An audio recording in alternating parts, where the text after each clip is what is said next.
পঞ্চদশ পর্ব উপসংহার। সোভিয়েত শাসনের প্রথম পরিচয় আমার মনকে বিশেষভাবে আকর্ষণ করেছে, সে কথা পূর্বেই বলেছি। তার কয়েকটি বিশেষ কারণ আছে, সেটা আলোচনার যোগ্য।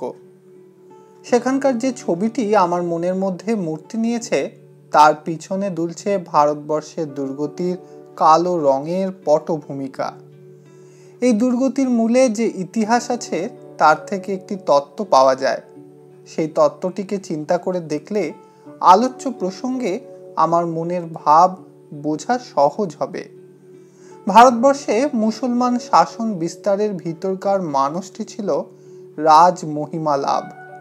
সেকালে সর্বদাই রাজ্য নিয়ে যে হাত চালাচালি হতো তার গোড়ায় ছিল এই ইচ্ছা। গ্রীসের সেকেন্দার শাহ ধূমকেতুর অনলোজ্জ্বল পুচ্ছের মতো তার রণবাহিনী নিয়ে বিদেশের আকাশ ঝেঁটিয়ে বেরিয়েছিলেন, সে কেবল তার প্রতাপ প্রসারিত করবার জন্যে। রোমকদেরও ছিল সেই প্রবৃত্তি। ফিনিশিয়েরা নানা সমুদ্রের তীরে তীরে বাণিজ্য করে ফিরেছে, কিন্তু তারা রাজ্য নিয়ে কাড়াকাড়ি করেনি। একদা ইউরোপ হতে বণিকের পণ্যতরী যখন পূর্ব মহাদেশের ঘাটে ঘাটে পাড়ি জমালে, তখন থেকে পৃথিবীতে মানুষের ইতিহাসে এক নূতন পর্ব ক্রমশ অভিব্যক্ত হয়ে উঠল। ক্ষত্রিয় যুগ গেল চলে, বৈশ্য যুগ দেখা দিল। এই যুগে বণিকের দল বিদেশে এসে তাদের পণ্য হাটের খিড়কি মহলে রাজ্য জুড়ে দিতে লাগলো। প্রধানত তারা মুনাফার অঙ্ক বাড়াতে চেয়েছিল, বীরের সম্মান তাদের লক্ষ্য ছিল না।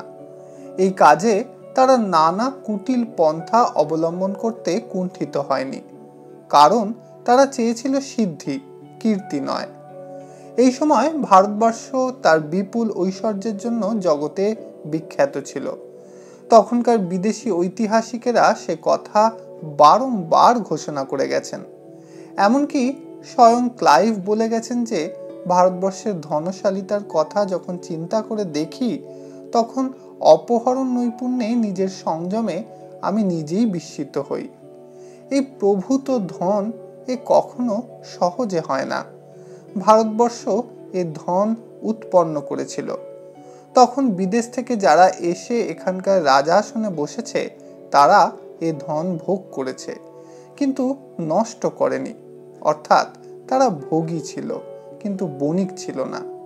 তারপর বাণিজ্যের পথ সুগম করার উপলক্ষে বিদেশি বণিকেরা তাদের কারবারের গদিটার উপরে রাজতক্ত চড়িয়ে বসল। সময় ছিল অনুকূল। তখন মোগল রাজত্বে ভাঙন ধরেছে। মারাঠিরা, শিখেরা এই সাম্রাজ্যের গ্রন্থিগুলো শিথিল করতে প্রবৃত্ত। ইংরেজের হাতে সেটা ছিন্ন ভিন্ন হয়ে গেল ধ্বংসের পথে। পূর্বতন রাজগৌরব লোলুপেরা যখন এ দেশে রাজত্ব করত, তখন এ দেশে অত্যাচার, অবিচার, অব্যবস্থা ছিল না এ কথা বলা চলে না, কিন্তু তারা ছিল এ দেশের অঙ্গীভূত। তাদের আঁচড়ে দেশের গায়ে যা ক্ষত হয়েছিল তা ত্বকের উপরে। রক্তপাত অনেক হয়েছে, কিন্তু অস্থি বন্ধনীগুলোকে নড়িয়ে দেয়নি। ধন উৎপাদনের বিচিত্র কাজ তখন অব্যাহত চলছিল। এমনকি নবাব বাদশাহের কাছ থেকে সে সমস্ত কাজ প্রশ্রয় পেয়েছে। তা যদি না হতো তাহলে এখানে বিদেশি বণিকের ভিড় ঘটবার কোনো কারণ থাকতো না। মরুভূমিতে পঙ্গপালের ভিড় জমবে কেন? তারপরে ভারতবর্ষে বাণিজ্য ও সাম্রাজ্যের অশুভ সঙ্গমকালে বণিক রাজা দেশের ধন কল্পতরুর শিকড়গুলোকে কি করে ছেদন করতে লাগলেন সে ইতিহাস শতবার কথিত এবং অত্যন্ত শ্রুতিকটু। কিন্তু পুরাতন বলে সেটাকে বিস্মৃতির মুখোঠুলি চাপা দিয়ে রাখবার চেষ্টা চলবে না। এ দেশের বর্তমান দুর্বহ দারিদ্রের উপক্রমরিকা সেইখানে। ভারতবর্ষের ধন মহিমা ছিল, কিন্তু সেটা কোন বাহন যোগে দ্বীপান্তরিত হয়েছে সে কথা যদি ভুলি, তবে পৃথিবীর আধুনিক ইতিহাসের একটা তত্ত্ব কথা আমাদের এড়িয়ে যাবে। আধুনিক রাষ্ট্রনীতির প্রেরণা শক্তি বীর্যাভিমান নয়, সে হচ্ছে ধনের লোভ। এই তত্ত্বটি মনে রাখা চাই। রাজগৌরবের সঙ্গে প্রজাদের একটা মানবিক সম্বন্ধ থাকে, কিন্তু ধন লোভের সঙ্গে তা থাকতেই পারে না। ধন নির্মম, নৈর্ব্যক্তিক। যে মুরগি সোনার ডিম পাড়ে, লোভ যে কেবল তার ডিমগুলোকেই ঝুড়িতে তোলে তা নয়, মুরগিটাকে শুদ্ধ সে জবাই করে। বণিক রাজের লোভ ভারতের ধন উৎপাদনের বিচিত্র শক্তিকেই পঙ্গু করে দিয়েছে। বাকি রয়েছে কেবল কৃষি, নইলে কাঁচা মালের যোগান বন্ধ হয় এবং বিদেশি পণ্যের হাটে মূল্য দেবার শক্তি একেবারে নষ্ট হয়ে যায়। ভারতবর্ষের সদ্য পাতি জীবিকা এই অতি ক্ষীণ বৃন্তের উপর নির্ভর করে আছে। এ কথা মেনে নেওয়া যাক, তখনকার কালে যে নৈপুণ্য ও যে সকল উপায়ের যোগে হাতের কাজ চলত ও শিল্পীরা খেয়ে পড়ে বাঁচত, যন্ত্রের প্রতিযোগিতায় তারা শতই নিষ্ক্রিয় হয়ে পড়েছে। অতএব প্রজাদের বাঁচাবার জন্যে নিতান্তই প্রয়োজন ছিল সর্বপ্রযত্নে তাদের যন্ত্র কুশল করে তোলা। প্রাণের দায় বর্তমান কালে সকল দেশেই এই উদ্যোগ প্রবল। জাপান অল্প কালের মধ্যে ধনের যন্ত্রবাহনকে আয়ত্ত করে নিয়েছে। যদি না সম্ভব হতো তাহলে যন্ত্রী ইউরোপের ষড়যন্ত্রে সে ধনে প্রাণে মারা যেত। আমাদের ভাগ্যে সে সুযোগ ঘটল না, কেননা লোভ ঈর্ষাপরায়ণ, এই প্রকাণ্ড লোভের আওতায় আমাদের ধন প্রাণ মুষড়ে এলো। তৎপরিবর্তে রাজ্য আমাদের সান্ত্বনা দিয়ে বলছেন, এখনো ধন প্রাণের যেটুকু বাকি সেটুকু রক্ষা করবার জন্য আইন এবং চৌকিদারের ব্যবস্থাভার রইল আমার হাতে। এদিকে আমাদের অন্ন বস্ত্র বিদ্যা বুদ্ধি বন্ধক রেখে কণ্ঠাগত প্রাণে আমরা চৌকিদারের উর্দির খরচ যোগাচ্ছি। এই যে সাংঘাতিক ঔদাসীন্য, এর মূলে আছে লোভ। সকল প্রকার জ্ঞানে ও কর্মে যেখানে শক্তির উৎস বা পীঠস্থান, সেখান থেকে বহু নিচে দাঁড়িয়ে এতকাল আমরা হাঁ করে উপরের দিকে তাকিয়ে আছি, আর সেই ঊর্ধ্ব লোক থেকে এই আশ্বাস বাণী শুনে আসছি, তোমাদের শক্তি ক্ষয় যদি হয় ভয় কি, আমাদের শক্তি আছে, আমরা তোমাদের রক্ষা করব। যার সঙ্গে মানুষের লোভের সম্বন্ধ, তার কাছ থেকে মানুষ প্রয়োজন উদ্ধার করে, কিন্তু কখনো তাকে সম্মান করে না। যাকে সম্মান করে না, তার দাবিকে মানুষ যথাসম্ভব ছোট করে রাখে। অবশেষে সে এত সস্তা হয়ে পড়ে যে তার অসামান্য অভাবেও সামান্য খরচ করতে গায়ে বাজে। আমাদের প্রাণ রক্ষা ও মনুষ্যত্বের লজ্জা রক্ষার জন্যে কতই কম বরাদ্দ সে কারও অগোচর নেই। অন্ন নেই, বিদ্যা নেই, বৈদ্য নেই, পানের জল পাওয়া যায় পাঁক ছেকে, কিন্তু চৌকিদারের অভাব নেই। আর আছে মোটা মাইনের কর্মচারী, তাদের মাইনে গালফ স্ট্রিমের মতো সম্পূর্ণ চলে যায় ব্রিটিশ দ্বীপের শৈত্য নিবারণের জন্যে। তাদের পেনশন যোগায় আমাদের অন্ত্যেষ্টি সৎকারের খরচের অংশ থেকে। এর একমাত্র কারণ লোভ অন্ধ, লোভ নিষ্ঠুর। ভারতবর্ষ ভারতেশ্বরদের লোভের সামগ্রী। অথচ কঠিন বেদনার অবস্থাতেও এ কথা আমি কখনো অস্বীকার করি না যে ইংরেজের স্বভাবে ঔদার্য আছে। বিদেশীয় শাসন কার্যে অন্য ইউরোপীয়দের ব্যবহার ইংরেজের চেয়েও কৃপণ এবং নিষ্ঠুর।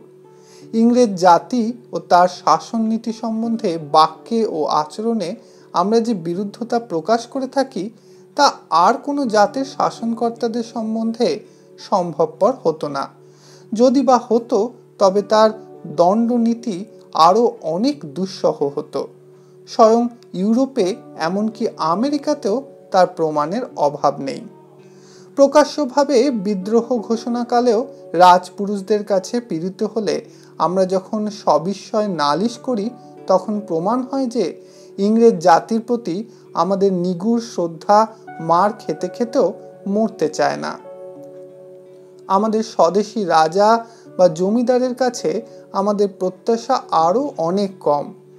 ইংল্যান্ডে থাকার সময় এটা লক্ষ্য করে দেখেছি।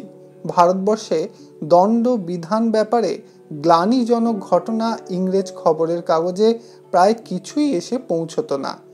তার একমাত্র কারণ এ নয়, পাছে ইউরোপে বা আমেরিকায় নিন্দা রটে। বস্তুত কড়া ইংরেজ শাসনকর্তা স্বজাতির শুভ বুদ্ধিকেই ভয় করে। বেশ করেছি, খুব করেছি, দরকার ছিল জবরদস্তি করবার, এটা বুক ফুলিয়ে বলা ইংরেজদের পক্ষে সহজ নয়। তার কারণ ইংরেজের মধ্যে বড় মন আছে। ভারতবর্ষ সম্বন্ধে আসল কথাগুলো ইংরেজ খুব কম জানে। নিজেদের উপর ধিক্কার দেবার কারণ চাপা থাকে। এ কথাও সত্য, ভারতের নিমক দীর্ঘকাল যে খেয়েছে তার ইংরেজি যকৃৎ এবং হৃদয় কলুষিত হয়ে গেছে। অথচ আমাদের ভাগ্যক্রমে তারাই হলো অথরিটি। ভারতবর্ষে বর্তমান বিপ্লব উপলক্ষে দণ্ড চালনা সম্বন্ধে কর্তৃপক্ষ বলেছেন যে তার পীড়ন ছিল ন্যূনতম মাত্রায়। এ কথা মেনে নিতে আমরা অনিচ্ছুক, কিন্তু অতীত ও বর্তমানের প্রচলিত শাসন নীতির সঙ্গে তুলনা করে দেখলে কথাটাকে অত্যুক্তি বলতে পারবো না। মার খেয়েছি, অন্যায় মারও যথেষ্ট খেয়েছি, এবং সবচেয়ে কলঙ্কের কথা গুপ্ত মার, তারও অভাব ছিল না। এ কথাও বলবো, অনেক স্থলেই যারা মার খেয়েছে মাহাত্ম্য তাদেরই, যারা মেরেছে তারা আপন মান খুইয়েছে। কিন্তু সাধারণ রাষ্ট্র শাসন নীতির আদর্শে আমাদের মাত্রা ন্যূনতম বই কি। বিশেষত আমাদের উপরে ওদের নারীর টান নেই। তাছাড়া সমস্ত ভারতবর্ষকে জালিয়ানওয়ালাবাগ করে তোলা এদের পক্ষে বাহুবলের দিক থেকে অসম্ভব ছিল না। আমেরিকার সমগ্র নিগ্রো জাতি যুক্তরাজ্যের সঙ্গে নিজেদের যোগ বিচ্ছিন্ন করবার জন্যে যদি স্পর্ধাপূর্বক অধ্যাবসায় প্রবৃত্ত হতো, তাহলে কিরকম বিভৎসভাবে রক্তপ্লাবন ঘটত। বর্তমান শান্তির অবস্থাতেও তা অনুমান করে নিতে অধিক কল্পনা শক্তির প্রয়োজন হয় না। তাছাড়া ইটালি প্রভৃতি দেশে যা ঘটেছে তা নিয়ে আলোচনা করা বাহুল্য, কিন্তু এতে সান্ত্বনা পাইনে। যে মার লাঠির ডগায়, সে মার দুদিন পরে ক্লান্ত হয়ে পড়ে, এমনকি ক্রমে তার লজ্জা আসাও অসম্ভব নয়। কিন্তু যে মার অন্তরে অন্তরে, সে তো কেবল কতকগুলো মানুষের মাথা ভেঙে তারপরে খেলাঘরের ব্রিজ পার্টির অন্তরালে অন্তর্ধান করে না। সমন্ত জাতকে সে যে ভিতরে ভিতরে ফতুর করে দিলে। শতাব্দীর পর শতাব্দী তো তার বিরাম নেই। ক্রোধের মার থামে, লোভের মারের অন্ত পাওয়া যায় না। টাইমসের সাহিত্যিক ক্রোর পত্রে দেখা গেল, ম্যাকি নামক এক লেখক বলেছেন যে ভারতে দারিদ্র্যের রুট কজ, মূল কারণ হচ্ছে এ দেশে নির্বিচার বিবাহের ফলে অতি প্রয়োজন। কথাটার ভিতরকার ভাবটাই যে বাহির থেকে যে শোষণ চলছে তা দুঃসহ হতো না যদি স্বল্প অন্ন নিয়ে স্বল্প লোকে হাঁড়ি চেঁচে পুঁছে খেত। শুনতে পাই ইংল্যান্ডে 1871 খ্রিস্টাব্দ থেকে 1921 খ্রিস্টাব্দের মধ্যে শতকরা 66 সংখ্যা হারে প্রজাবৃদ্ধি হয়েছে। ভারতবর্ষে 50 বৎসরের প্রজাবৃদ্ধির হার শতকরা 33। তবে এক যাত্রায় পৃথক ফল হলো কেন? অতএব দেখা যাচ্ছে রুট কজ প্রজাবৃদ্ধি নয়, রুট কজ অন্ন সংস্থানের অভাব। তারও রুট কোথায়? দেশ যারা শাসন করছে আর যে প্রজারা শাসিত হচ্ছে, তাদের ভাগ্য যদি এক কুক্ষবর্তী হয়, তাহলে অন্তত অন্যের দিক থেকে নালিশের কথা থাকে না। অর্থাৎ সুভিক্ষে দুর্ভিক্ষে উভয়ের ভাগ প্রায় সমান হয়ে থাকে। কিন্তু যেখানে কৃষ্ণপক্ষ ও শুক্লপক্ষের মাঝখানে মহালোভ ও মহাসমুদ্রের ব্যবধান, সেখানে অমাবস্যার তরফে বিদ্যা স্বাস্থ্য সম্মান সম্পদের কৃপণতা ঘুচতে চায় না, অথচ নিশীথ রাত্রি চৌকিদারদের হাতে 20 চক্ষু লণ্ঠনের আয়োজন বেড়ে চলে। এ কথা হিসাব করে দেখতে স্ট্যাটিস্টিকের খুব বেশি খিটিমিটির দরকার হয় না। আজ 160 বৎসর ধরে ভারতের পক্ষে সর্ববিষয় দারিদ্র ও ব্রিটেনের পক্ষে সর্ববিষয় ঐশ্বর্য পিঠোপিঠি সংলগ্ন হয়ে আছে।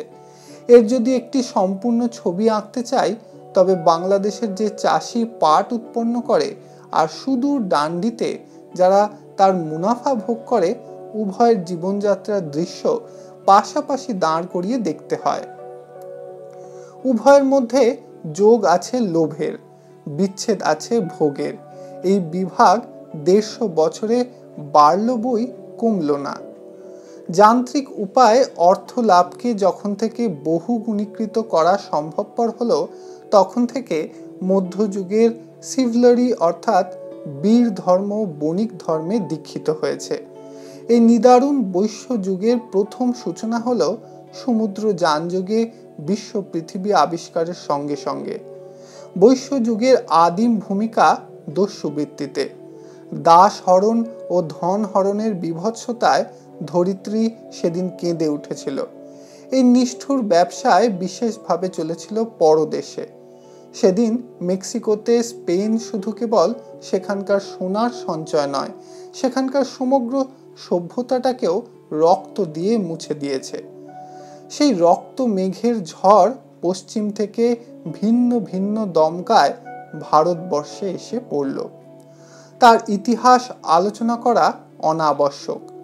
ধন সম্পদের স্রোত পূর্ব দিক থেকে পশ্চিম দিকে ফিরল। তারপর থেকে কুবেরের সিংহাসন পাকা হলো পৃথিবীতে। বিজ্ঞান ঘোষণা করে দিলে যন্ত্রের নিয়মই বিশ্বের নিয়ম। বাহ্য সিদ্ধি লাভের বাহিরে কোনো নিত্য সত্য নেই। প্রতিযোগিতার উগ্রতা সর্বব্যাপী হয়ে উঠল। দস্যুবৃত্তি ভদ্র বেশে পেল সম্মান। লোভের প্রকাশ্য ও চোরা রাস্তা দিয়ে কারখানা ঘরে, খনিতে, বড় বড় আবাদে ছদ্মনামধারী দাসবৃত্তি, মিথ্যাচার ও নির্দয়তা কিরকম হিংস্র হয়ে উঠেছে সে সম্বন্ধে ইউরোপীয় সাহিত্যে রোমহর্ষক বর্ণনা বিস্তর পাওয়া যায়। পাশ্চাত্য ভূখণ্ডে যারা টাকা করে আর যারা টাকা জোগায়, অনেক দিন ধরে তাদের মধ্যে হাতাহাতি বেঁধে গেছে। মানুষের সবচেয়ে বড় ধর্ম সমাজ ধর্ম। লোভ রিপু সবচেয়ে তার বড় হন্তারক।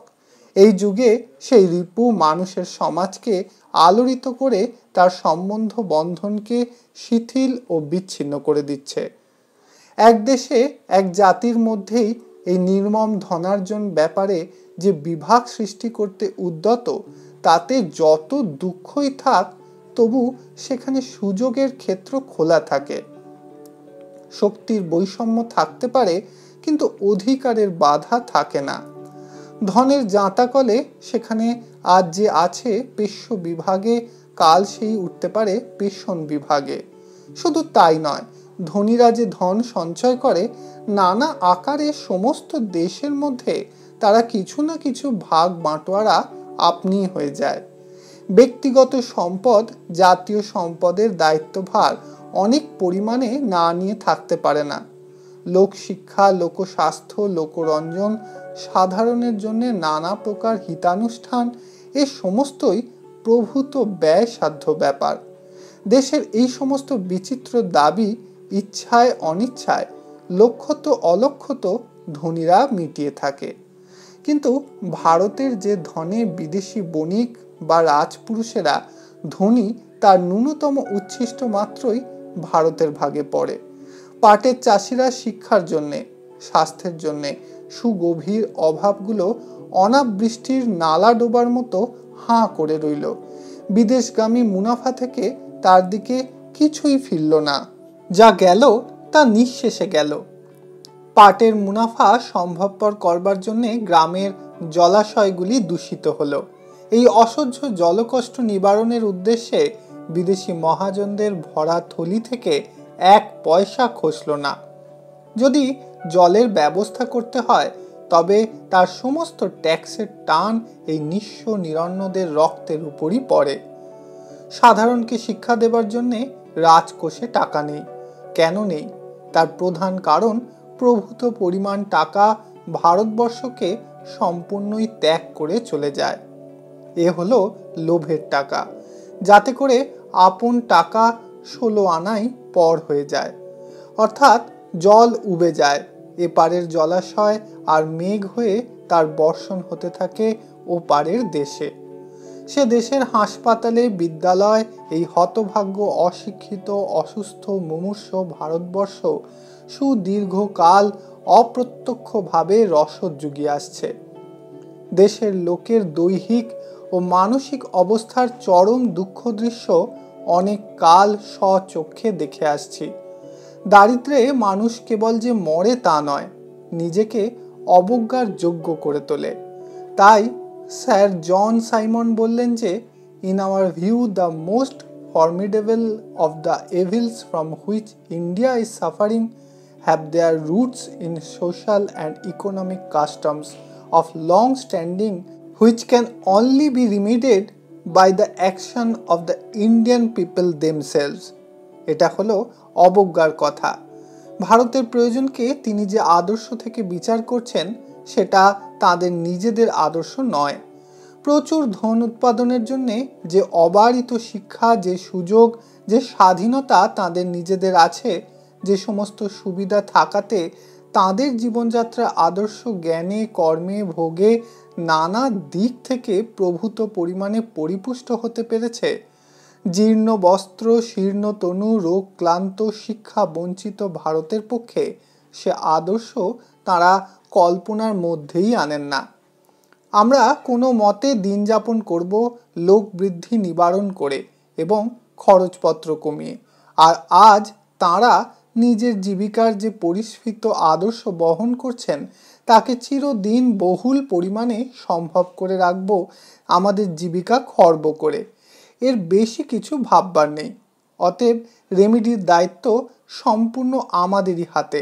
যারা রেমেডিকে দুঃসাধ্য করে তুলেছে তাদের বিশেষ কিছু করবার নেই।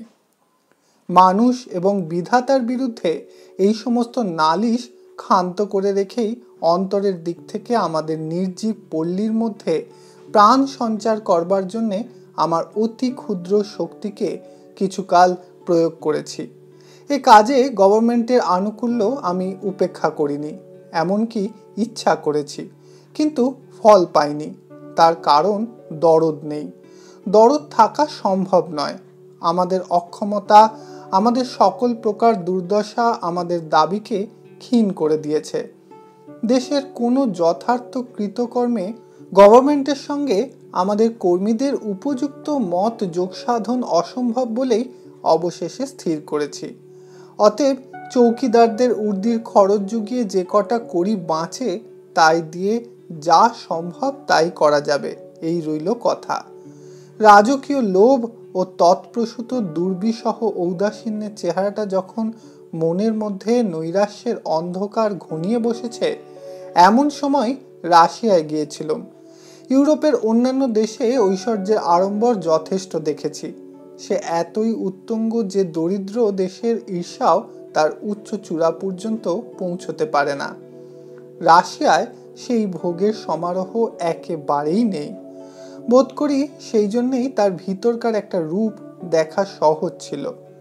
ভারতবর্ষ যার থেকে একেবারেই বঞ্চিত, তারই আয়োজনকে সর্বব্যাপী করবার প্রবল প্রয়াস এখানে দেখতে পেলাম। বলা বাহুল্য, আমি আমার বহু দিনের ক্ষুদিত দেখার ভিতর দিয়ে সমস্তটা দেখেছি।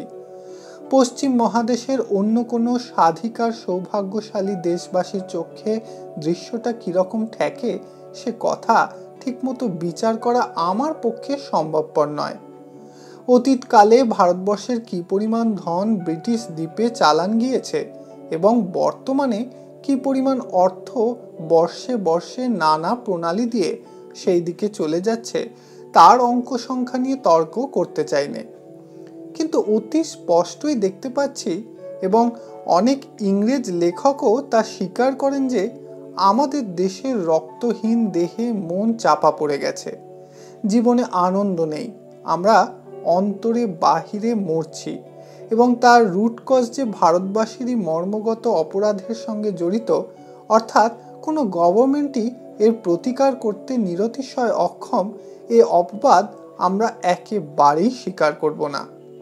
এ কথা চিরদিনই আমার মনে ছিল যে ভারতের সঙ্গে যে পরদেশবাসী শাসনকর্তার স্বার্থের সম্বন্ধ প্রবল এবং দরদের সম্বন্ধ নেই, সে গভর্নমেন্ট নিজের গরজেই প্রবল শক্তিতে বিধি ও ব্যবস্থা রক্ষা করতে উৎসাহ পরায়ণ, কিন্তু যে সকল ব্যাপারে গরজ একান্তই আমাদেরই, যেখানে আমাদের দেশকে সর্বপ্রকারে বাঁচিয়ে তুলতে হবে ধনে মনে ও প্রাণে, সেখানে যথোচিত পরিমাণে শক্তি প্রয়োগ করতে এ গভর্নমেন্ট উদাসীন। অর্থাৎ এই সম্বন্ধে নিজের দেশের প্রতি শাসনকর্তাদের যত সচেষ্টতা, যত বেদনাবোধ আমাদের দেশের প্রতি, তার কিয়দংশ সম্ভব হয় না।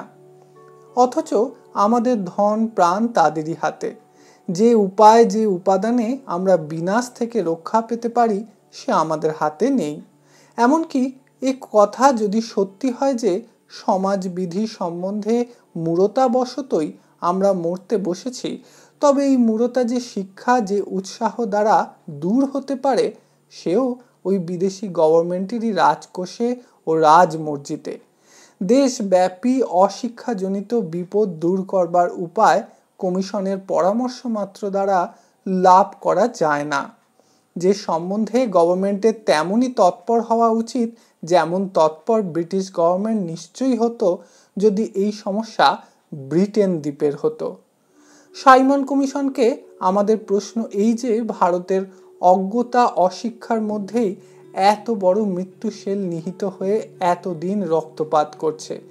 এই কথাই যদি সত্য হয়, তবে আজ 160 বৎসরের ব্রিটিশ শাসনে তার কিছু মাত্র লাঘব হলো না কেন? কমিশন কি সাংখ্য তথ্য যোগে দেখিয়েছেন পুলিশের ডান্ডা জোগাতে ব্রিটিশ রাজ্যে খরচ করে থাকেন তার তুলনায় দেশকে শিক্ষিত করতে এই সুদীর্ঘ কাল কত খরচ করা হয়েছে?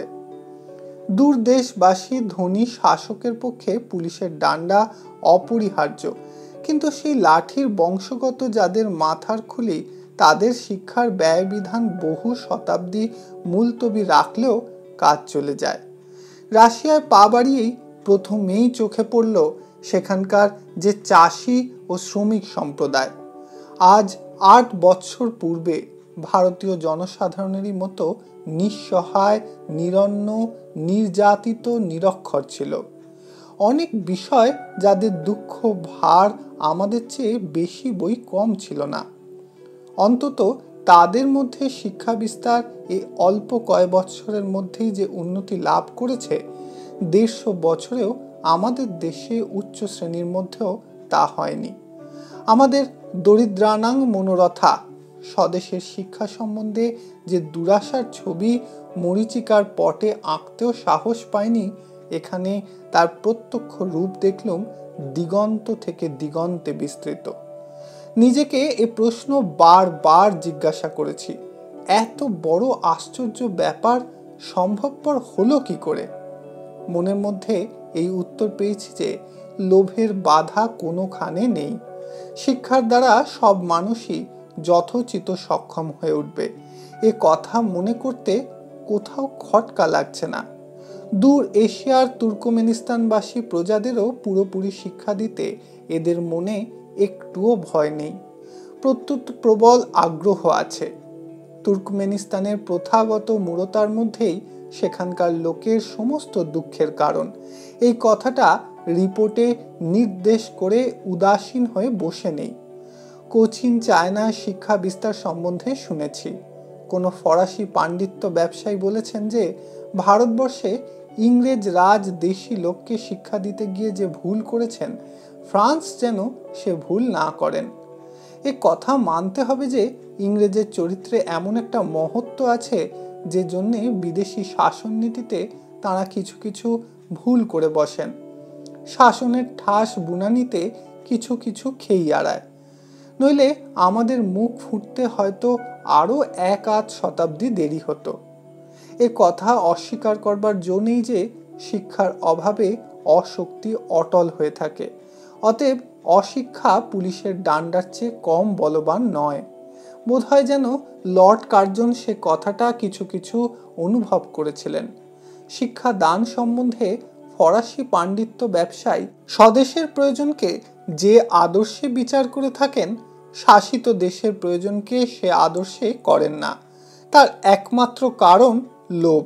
লোভের বাহন যারা, তাদের মনুষ্যত্বের বাস্তবতা লুব্ধের পক্ষে অস্পষ্ট। তাদের দাবিকে আমরা স্বভাবতই খর্ব করে থাকি। যাদের সঙ্গে ভারতের শাসনের সম্বন্ধ, তাদের কাছে ভারতবর্ষ আজ 150 বৎসর খর্ব হয়ে আছে। এই জন্যেই তার মর্মগত প্রয়োজনের উপরে উপরওয়ালার ঔদাসীন্য ঘুচল না। আমরা যে কি অন্ন খাই, কি জলে আমাদের পিপাসা মেটাতে হয়, কি সুগভীর অশিক্ষায় আমাদের চিত্ত তমসাবৃত, তা আজ পর্যন্ত ভালো করে তাদের চোখে পড়ল না। কেননা আমরাই তাদের প্রয়োজনের এইটাই বড় কথা। আমাদেরও যে প্রাণগত প্রয়োজন আছে, এই কথাটা জরুরি নয়। তাছাড়া আমরা এত অকিঞ্চিতকর হয়ে আছি যে আমাদের প্রয়োজনকে সম্মান করাই সম্ভব হয় না। ভারতের যে কঠিন সমস্যা, যাতে করে আমরা এত কাল ধরে ধনে প্রাণে মনে মরছি, এই সমস্যাটা পাশ্চাত্যে কোথাও নেই। সেই সমস্যাটি এই যে ভারতের সমস্ত সত্ত্ব দ্বিধাকৃত ও সেই সর্বনেশে বিভাগের মূলে আছে লোভ। এই কারণে রাশিয়া এসে যখন সেই লোভকে তিরস্কৃত দেখলুম, তখন সেটা আমাকে যত বড় আনন্দ দিলে, এতটা হয়তো স্বভাবত অন্যকে নাও দিতে পারে। তবুও মূল কথাটা মন থেকে তাড়াতে পারিনে। সে হচ্ছে এই যে আজ কেবল ভারতে নয়, সমস্ত পৃথিবীতেই যে কোনো বড় বিপদের জাল বিস্তার দেখা যাচ্ছে, তার প্রেরণা হচ্ছে লোভ। সেই লোভের সঙ্গেই যত ভয়, যত সংশয়, সেই লোভের পিছনেই যত অস্ত্রসজ্জা, যত মিথ্যুক ও নিষ্ঠুর রাষ্ট্রনীতি। আর একটা তর্কের বিষয় হচ্ছে ডিক্টেটরশিপ, অর্থাৎ রাষ্ট্র ব্যাপারে নায়কতন্ত্র নিয়ে। কোনো বিষয়ই নায়কই আনা আমি নিজে পছন্দ করি নে। ক্ষতি বা শাস্তির ভয়কে অগ্রবর্তী করে অথবা ভাষায়, ভঙ্গিতে বা ব্যবহারে জিত প্রকাশের দ্বারা নিজের মত প্রচারের রাস্তাটাকে সম্পূর্ণ সমতল করবার লেশমাত্র চেষ্টা আমি কোনোদিন নিজের কর্মক্ষেত্রে করতে পারিনি। সন্দেহ নেই যে একনায়কতার বিপদ আছে বিস্তর। তার ক্রিয়ার একতানতা ও নিত্যতা অনিশ্চিত। যে চালক ও যারা চালিত, তাদের মধ্যে ইচ্ছার অসম্পূর্ণ যোগ সাধন হওয়াতে বিপ্লবের কারণ সর্বদাই ঘটে। তাছাড়া সবলে চালিত হওয়ার অভ্যাস চিত্তের ও চরিত্রের বলহানি করে। এর সফলতা যখন বাইরের দিকে 2-4 ফসলে হঠাৎ আজলা ভরে তোলে, ভিতরের শিকড়কে দেয় মেরে। জনগণের ভাগ্য যদি তাদের সম্মিলিত ইচ্ছার দ্বারাই সৃষ্ট ও পালিত না হয়, তবে সেটা হয় খাঁচা। দানা পানি সেখানে ভালো মিলতেও পারে, কিন্তু তাকে নীর বলা চলে না। সেখানে থাকতে থাকতে পাখা যায় আড়ষ্ট হয়ে। এই নায়কতা শাস্ত্রের মধ্যেই থাক, গুরুর মধ্যেই থাক, আর রাষ্ট্রনেতার মধ্যেই থাক। মনুষ্যত্ব হানির পক্ষে এমন উপদ্রব কিছুই নেই। আমাদের সমাজে এই ক্লীবত্ব সৃষ্টি বহু যুগ থেকে ঘটে আসছে এবং এর ফল প্রতিদিন দেখে আসছি। মহাত্মাজি যখন বিদেশি কাপড়কে অসুচি বলেছিলেন, আমি তার প্রতিবাদ করেছিলাম। আমি বলেছিলাম ওটা আর্থিক ক্ষতিকর হতে পারে, অসুচি হতেই পারে না। কিন্তু আমাদের শাস্ত্রচালিত অন্ধচিত্ত ভোলাতে হবে, নইলে কাজ পাবো না। মনুষ্যত্বের এমনতর চিরস্থায়ী অবমাননা আর কি হতে পারে? নায়ক চালিত দেশ এমনি ভাবেই মোহাচ্ছন্ন হয়ে থাকে। এক জাদুকর যখন বিদায় গ্রহণ করে, তখন আরেক জাদুকর আর এক মন্ত্র সৃষ্টি করে। ডিক্টেটরশিপ একটা মস্ত আপদ, সে কথা আমি মানি, এবং সেই আপদের বহু অত্যাচার রাশিয়ায় আজ ঘটছে, সে কথাও আমি বিশ্বাস করি। এর নঙর্থক দিকটা জবরদস্তির দিক, সেটা পাপ। কিন্তু সদর্থক দিকটা দেখেছি, সেটা হলো শিক্ষা। জবরদস্তির একেবারে উল্টো। দেশের সৌভাগ্য সৃষ্টি ব্যাপারে জনগণের চিত্ত সম্মিলিত হলে তবে সেটার ক্রিয়া সজীব ও স্থায়ী হয়। নিজের একনায়কত্বের প্রতি যারা লুব্ধ, নিজের চিত্ত ছাড়া অন্য সকল চিত্তকে অশিক্ষা দ্বারা আড়ষ্ট করে রাখাই তাদের অভিপ্রায় সিদ্ধির একমাত্র উপায়। যারের রাজত্বে শিক্ষার অভাবে জনগণ ছিল মহাভিভূত, তার উপরে সর্বব্যাপী একটা ধর্মমূঢ়তা, অজগর সাপের মতো সাধারণের চিত্তকে শত পাকে বেড়ে ধরেছিল। সেই মূঢ়তাকে সম্রাট অতি সহজেই নিজের কাছে লাগাতে পারতেন। তখন ইহুদির সঙ্গে খ্রিস্টানের, মুসলমানের সঙ্গে আরমানির সকল প্রকার বিভৎস উৎপাত ধর্মের নামে অনায়াসে ঘটানো যেতে পারত। তখন জ্ঞান ও ধর্মের মোহ দ্বারা আত্মশক্তিহারা শ্লথ গ্রন্থি বিভক্ত দেশ বাহিরের শক্তির কাছে সহজেই অভিভূত ছিল। একনায়কত্বের চিরাধিপত্যের পক্ষে এমন অনুকূল অবস্থা আর কিছুই হতে পারে না। পূর্বতন রাশিয়ার মতোই আমাদের দেশে এই অবস্থা বহুকাল থেকে বর্তমান। আজ আমাদের দেশ মহাত্মাজির চালনার কাছে বশ মেনেছে। কাল তিনি থাকবেন না, তখন চালকত্বের প্রত্যাশীরা তেমনি করেই অকস্মাৎ দেখা দিতে থাকবে, যেমন করে আমাদের দেশে ধর্মাভিভূতদের কাছে নূতন নূতন অবতার ও গুরু যেখানে সেখানে উঠে পড়েছে। চীন দেশে আজ নায়কত্ব নিয়ে জন কয়েক ক্ষমতালোভী জবরদস্তদের মধ্যে নিরবচ্ছিন্ন প্রলয় সংঘর্ষ চলেইছে, কারণ জনসাধারণের মধ্যে সে শিক্ষা নেই যাতে তারা নিজের সম্মিলিত ইচ্ছা দ্বারা দেশের ভাগ্য নিয়ামিত করতে পারে। তাই সেখানে আজ সমস্ত দেশ ক্ষত বিক্ষত হয়ে গেল। আমাদের দেশে এই নায়ক পদ নিয়ে দারুণ হানাহানি ঘটবে না এমন কথা মনে করতে পারিনে। তখন দলিত বিদলিত হয়ে মরবে উলুখর জনসাধারণ, কারণ তারা উলুখর, তারা বনস্পতি নয়। রাশিয়াতেও সম্প্রতি নায়কের প্রবল শাসন দেখা গেল, কিন্তু এই শাসন নিজেকে চিরস্থায়ী করবার পন্থা নেয়নি। একদা সে পন্থা নিয়েছিল জারের রাজত্ব। অশিক্ষা ও ধর্ম মোহের দ্বারা জনসাধারণের মনকে অভিভূত করে এবং কশাকের কশাঘাতে তাদের পৌরুষকে জীর্ণ করে দিয়ে। বর্তমান আমলে রাশিয়ায় শাসনদণ্ড নিশ্চল আছে বলে মনে করি নে, কিন্তু শিক্ষা প্রচারের প্রবলতা অসাধারণ। তার কারণ এর মধ্যে ব্যক্তিগত বা দলগত ক্ষমতালিপ্সা বা অর্থলোভ নেই।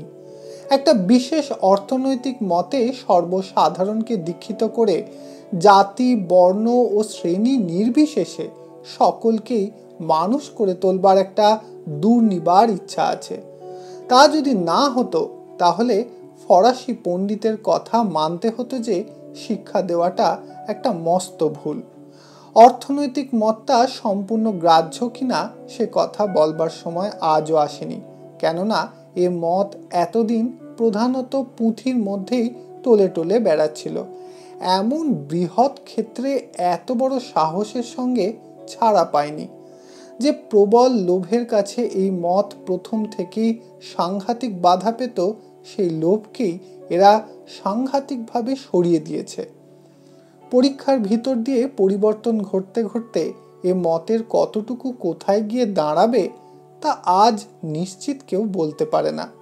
কিন্তু এ কথাটা নিশ্চিত বলা যেতে পারে যে রাশিয়ার জনসাধারণ এতকাল পরে যে শিক্ষা নির্বারিত ও প্রচুরভাবে পাচ্ছে, তাতে করে তাদের মনুষ্যত্ব স্থায়ীভাবে উৎকর্ষ এবং সম্মান লাভ করল।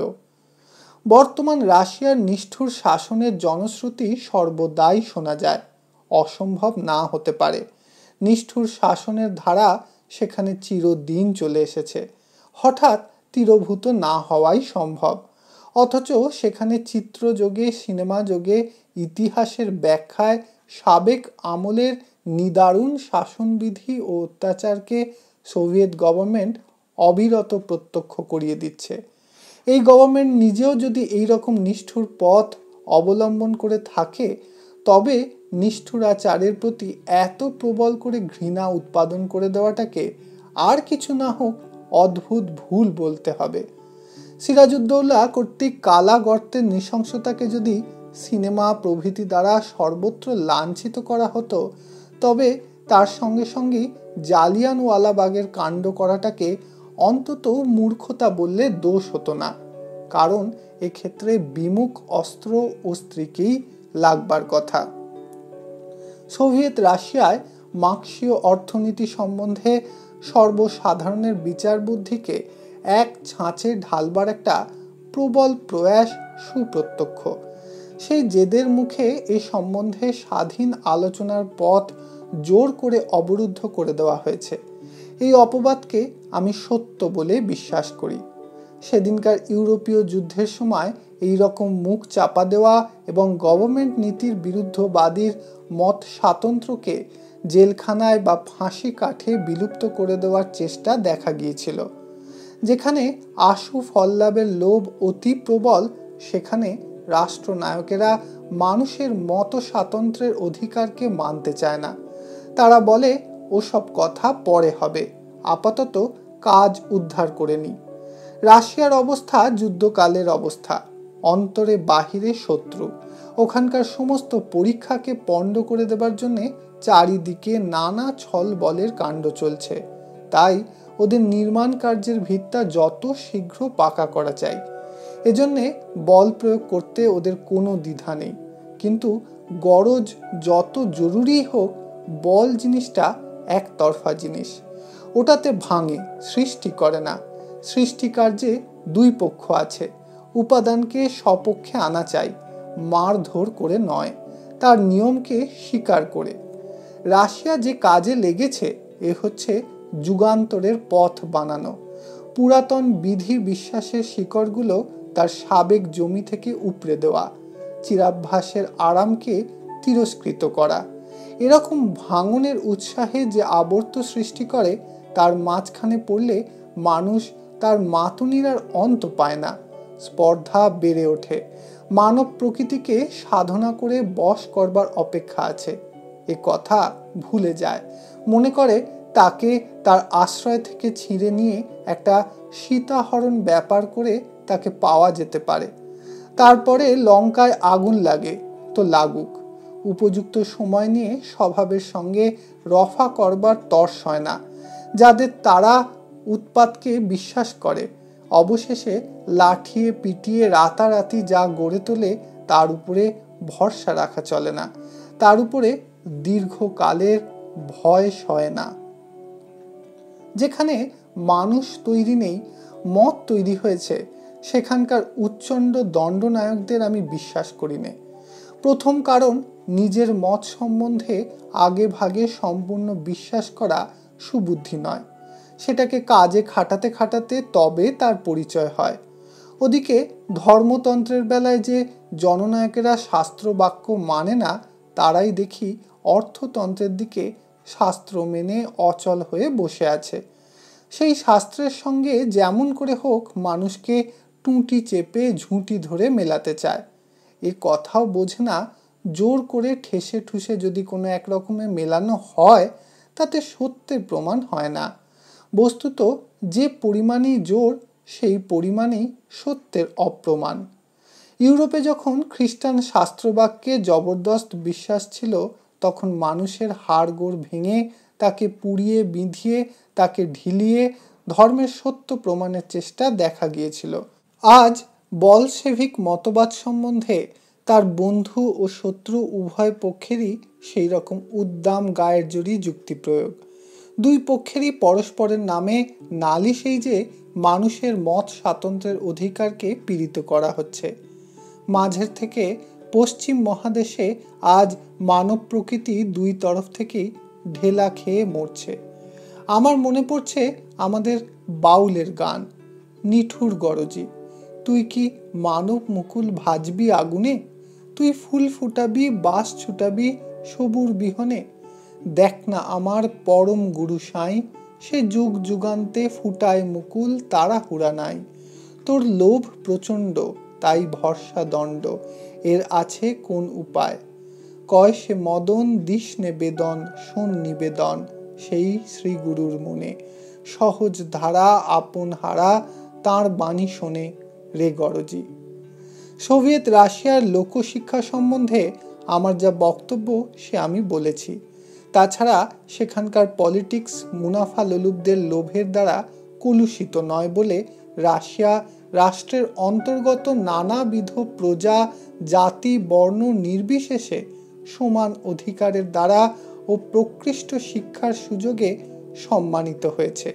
এ কথাটারও আলোচনা করেছি। আমি ব্রিটিশ ভারতের প্রজা বলেই এই দুটি ব্যাপার আমাকে এত গভীরভাবে আনন্দ দিয়েছে। এখন বোধ করি একটি শেষ প্রশ্নের উত্তর আমাকে দিতে হবে। বলশেভিক অর্থনীতি সম্বন্ধে আমার মত কি, এ কথা অনেকে আমাকে জিজ্ঞাসা করে থাকেন। আমার ভয় এই যে আমরা চিরদিন শাস্ত্র শাসিত পান্ডা চালিত দেশ, বিদেশের আমদানি বচনকে একেবারেই বেদ বাক্য বলে মেনে নেবার দিকেই আমাদের মুগ্ধ মনের ঝোঁক। গুরুমন্ত্রের মোহ থেকে সামলিয়ে নিয়ে আমাদের বলা দরকার যে প্রয়োগের দ্বারাই মতের বিচার হতে পারে। এখনো পরীক্ষা শেষ হয়নি। যে কোনো মতবাদ মানুষ সম্বন্ধীয় তার প্রধান অঙ্গ হচ্ছে মানব প্রকৃতি। এই মানব প্রকৃতির সঙ্গে তার সামঞ্জস্য কি পরিমাণে ঘটবে তার সিদ্ধান্ত হতে সময় লাগে।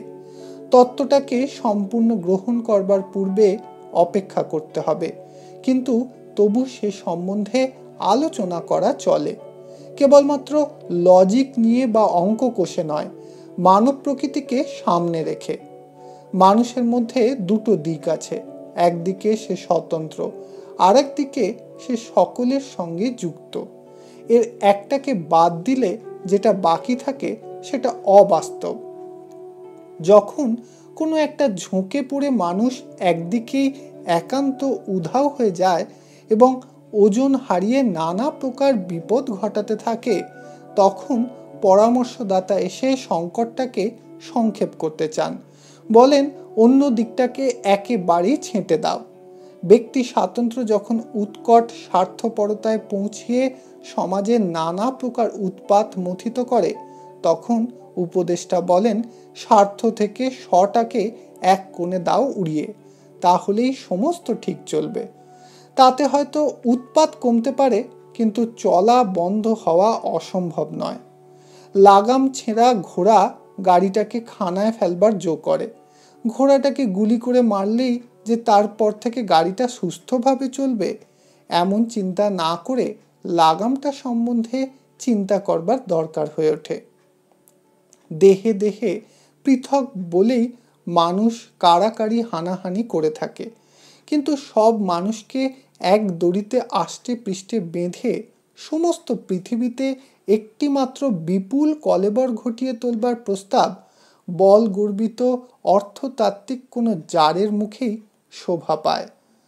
বিধাতার বিধিকে একেবারে সমূলে অতিদিষ্ট করবার চেষ্টায় যে পরিমাণে সাহস, তার চেয়ে অধিক পরিমাণে মূঢ়তা দরকার করে। একদিন ভারতের সমাজটাই ছিল প্রধানত পল্লী সমাজ। এই রকম ঘনিষ্ঠ পল্লী সমাজে ব্যক্তিগত সম্পত্তির সঙ্গে সমাজগত সম্পত্তির সামঞ্জস্য ছিল। লোকমতের প্রভাব ছিল এমন যে ধনী আপনার ধন সম্পূর্ণ আপন ভোগে লাগাতে অগৌরব বোধ করত। সমাজ তার কাছ থেকে আনুকূল্য স্বীকার করেছে বলেই তাকে কৃতার্থ করেছে, অর্থাৎ ইংরেজি ভাষায় যাকে চ্যারিটি বলে এর মধ্যে তা ছিল না। ধনী স্থান ছিল সেইখানেই যেখানে ছিল নির্ধন। সেই সমাজে আপন স্থান মর্যাদা রক্ষা করতে গেলে ধনীকে নানা পরোক্ষ আকারে বড় অঙ্কের খাজনা দিতে হতো। গ্রামে বিশুদ্ধ জল, বৈদ্য, পণ্ডিত, দেবালয়, যাত্রা, গান, কথা, পথঘাট সমস্তই রক্ষিত হতো গ্রামের ব্যক্তিগত অর্থের সমাজমুখীন প্রবাহ থেকে, রাজকর থেকে নয়। এর মধ্যে স্বেচ্ছা এবং সমাজের ইচ্ছা দুই মিলতে পেরেছে। যেহেতু এই আদান প্রদান রাষ্ট্রীয় যন্ত্রযোগে নয়, পরন্তু মানুষের ইচ্ছা বাহিত, সেই জন্যে এর মধ্যে ধর্ম সাধনার ক্রিয়া চলত, অর্থাৎ এতে কেবলমাত্র আইনের চালনায় বাহ্য ফল ফলত না, অন্তরের দিকে ব্যক্তিগত উৎকর্ষ সাধন হতো। এই ব্যক্তিগত উৎকর্ষই মানব সমাজে স্থায়ী কল্যাণময় প্রাণবান আশ্রয়। বণিক সম্প্রদায় বিত্ত খাটিয়ে লাভ করাটাই যাদের মুখ্য ব্যবসায়, তারা সমাজে ছিল পতিত। যেহেতু তখন ধনের বিশেষ সম্মান ছিল না, এই জন্য ধন ও অধনের একটা মস্ত বিভেদ তখন ছিল অবর্তমান। ধন আপন বৃহৎ সঞ্চয়ের দ্বারা নয়, আপন মহৎ দায়িত্ব পূরণ করে তবে সমাজে মর্যাদা লাভ করত, নইলে তার ছিল লজ্জা। অর্থাৎ সম্মান ছিল ধর্মের, ধনের নয়। এই সম্মান সমর্পণ করতে গিয়ে কারো আত্মসম্মানের হানি হতো না। এখন সেদিন গেছে বলেই সামাজিক দায়িত্বহীন ধনের প্রতি একটা অসহিষ্ণুতার লক্ষণ নানা আকারে দেখা যাচ্ছে। কারণ ধন এখন মানুষকে অর্ঘ্য দেয় না, তাকে অপমানিত করে। ইউরোপীয় সভ্যতা প্রথম থেকেই নগরে সংহত হবার পথ খুঁজেছে। নগরে মানুষের সুযোগ হয় বড়, সম্বন্ধ হয় খাটো। নগর অতি বৃহৎ, মানুষ সেখানে বিক্ষিপ্ত। ব্যক্তি স্বাতন্ত্র্য একান্ত, প্রতিযোগিতার মাথন প্রবল।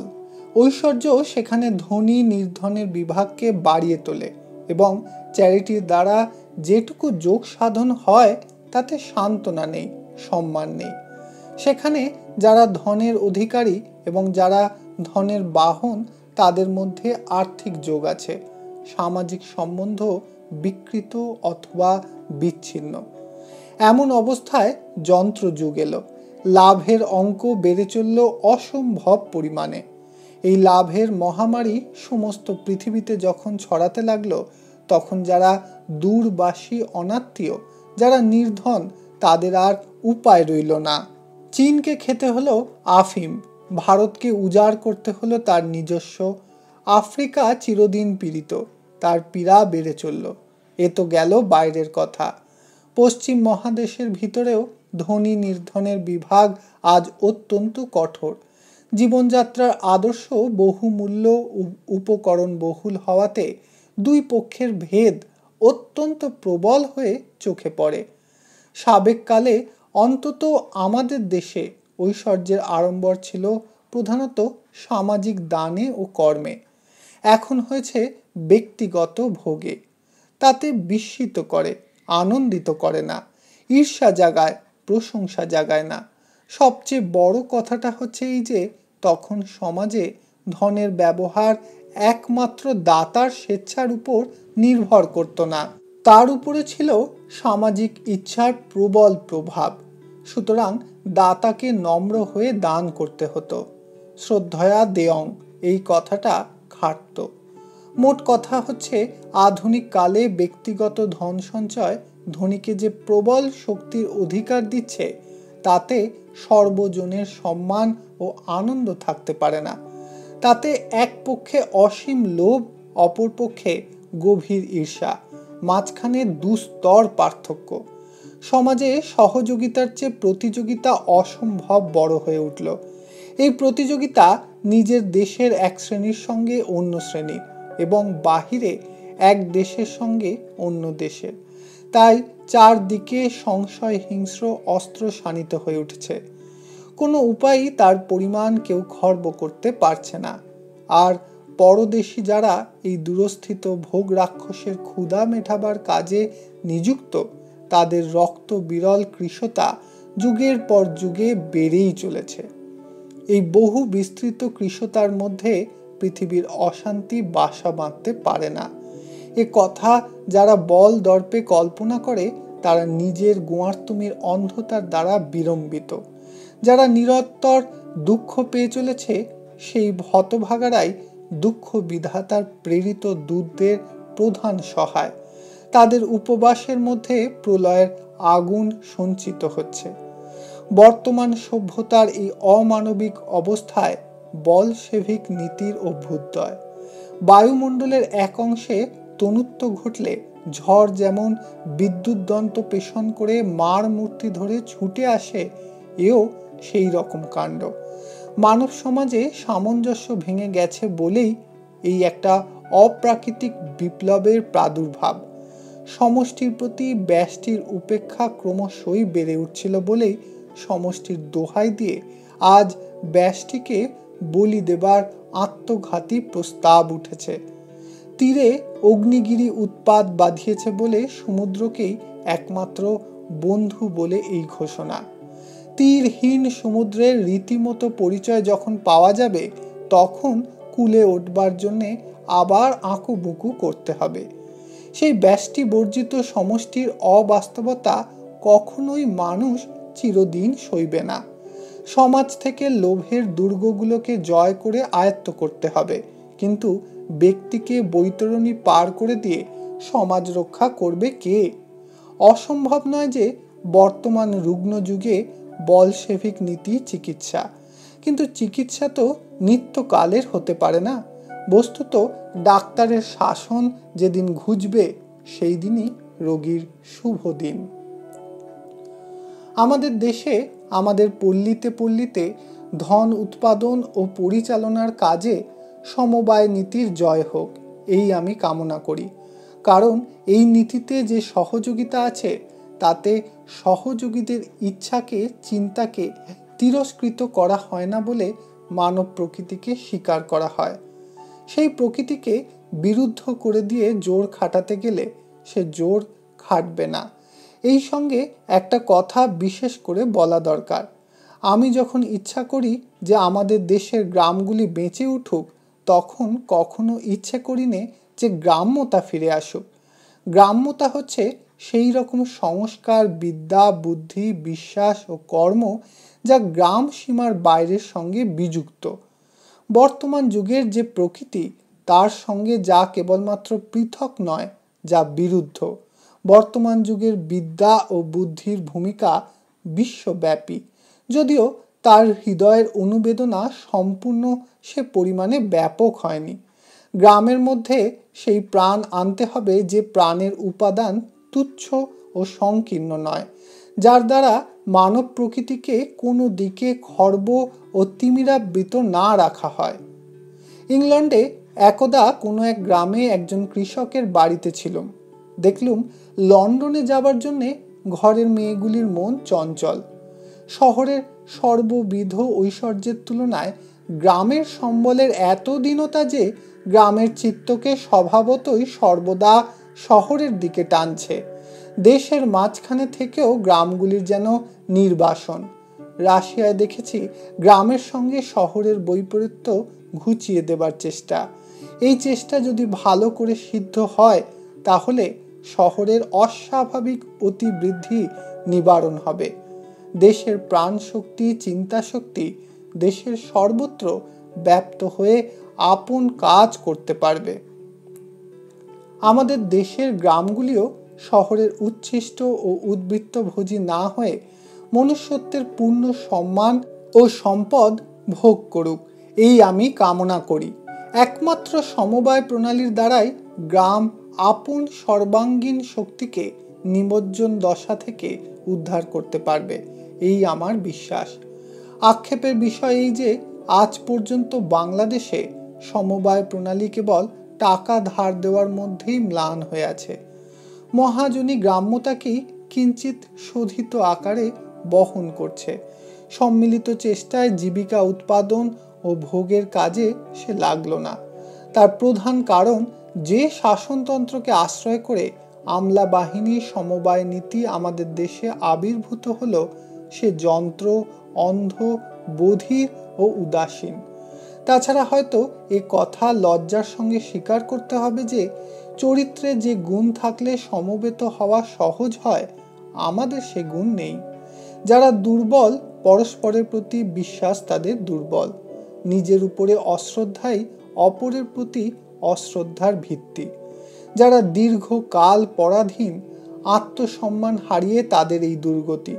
প্রভু শ্রেণীর শাসন তারা নত শিরে স্বীকার করতে পারে, কিন্তু স্বশ্রেণীর চালনা তারা সহ্য করে না। স্বশ্রেণীকে বঞ্চনা করা এবং তার প্রতি নিষ্ঠুর ব্যবহার করা তাদের পক্ষে সহজ।